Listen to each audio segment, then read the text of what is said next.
Hello there, Blindy Sama here, and today we're going to have a little bit of an educational talk that's going to be a little bit controversial. So buckle up, buttercups. Today we're going to discuss firearms and blindness.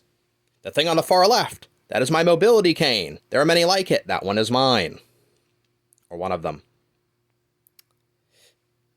The silver revolver is a .38 special. The big black revolver is a Taurus Judge 410-45. They are both unloaded. They are both safe.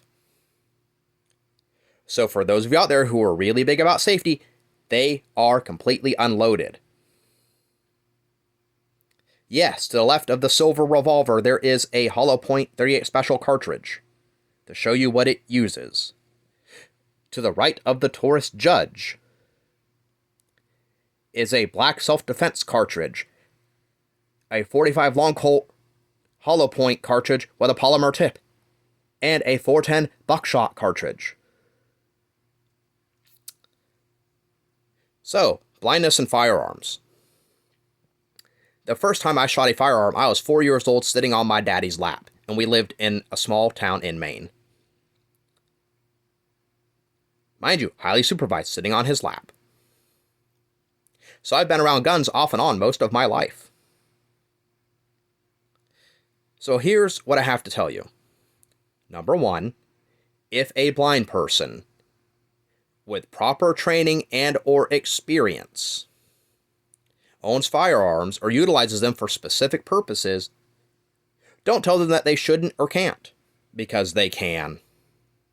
So there. Two, there are shooting sports for the blind. Some of them utilize targets that make specific sounds. Some of them utilize people that are spotters, and both. So on and so forth. Three, even if you're a blind person, you can utilize firearms for self-defense in specific circumstances.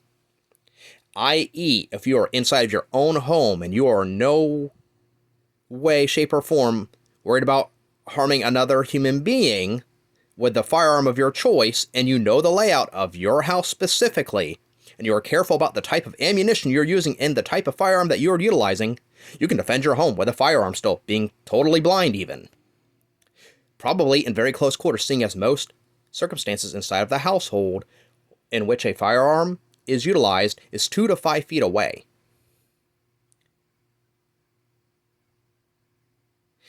Think about that for a second. So I literally could be holding my revolver close to my person. Someone could be in my home trying to attack me, and all I literally have to do is hold the firearm in front of my person close enough so that they cannot take it from me, and discharge the firearm and defend myself. Preferably with that Taurus Judge on the right, because I can use spread shot then. Or, it's not in the video, but one of my 12-gauge shotguns. Don't go out of your way to hurt anybody, by the way. I'm just saying this is a extenuating circumstance. Also, self-defense out in public. If someone is trained and experienced with their firearm, even if they're totally blind, in a close-quarter self-defense situation, a firearm is still viable. I.e., someone can be grappling you, and you could be fending them off with one arm, and utilizing your firearm with the other arm in a close-quarter situation. There are military tactics like this, and police tactics like this for close-quarters defense using a firearm. Not gun kata or gun jutsu or any of that. Close-quarters defense with a firearm. Even a totally blind person can utilize this. Mind you, you still have to be mindful of the ammunition and the firearm that you are utilizing, so that no one else gets hurt, because you are responsible for every projectile that leaves the muzzle of your firearm. Yes, I'm very pro-gun rights, but you also have to be a responsible human being. These are a tool, not a toy. I call them toys, but let's be real here, they're a dangerous object. But then again, so is a car. Another thing, technically, if it is in a very controlled environment, i.e. a hunting ranch, and you are with someone who works for that ranch, or what have you, you could still technically hunt with a firearm being blind. Mind you, you would want a spotter or something of that nature, and you would want to make sure that the place in which you are hunting has no other human beings other than the person that you are specifically out there with, so that no one accidentally gets hurt. But it's also the idea of having a spotter with you, so that if someone else is in the brush, you don't accidentally, well, have an incident. You don't want that. So yes, technically speaking, blind people could still hunt within very specific circumstances. I don't, because I don't go out of my way and I'm not going to pay the money to go to a hunting ranch. There's actually a guy somewhere on YouTube that's blind that hunts. I can't remember the dude's name. Pretty cool guy.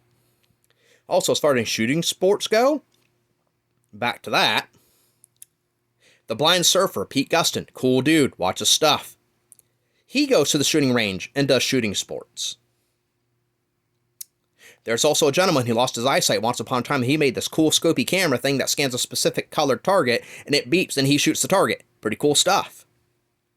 So, blindness and firearms. One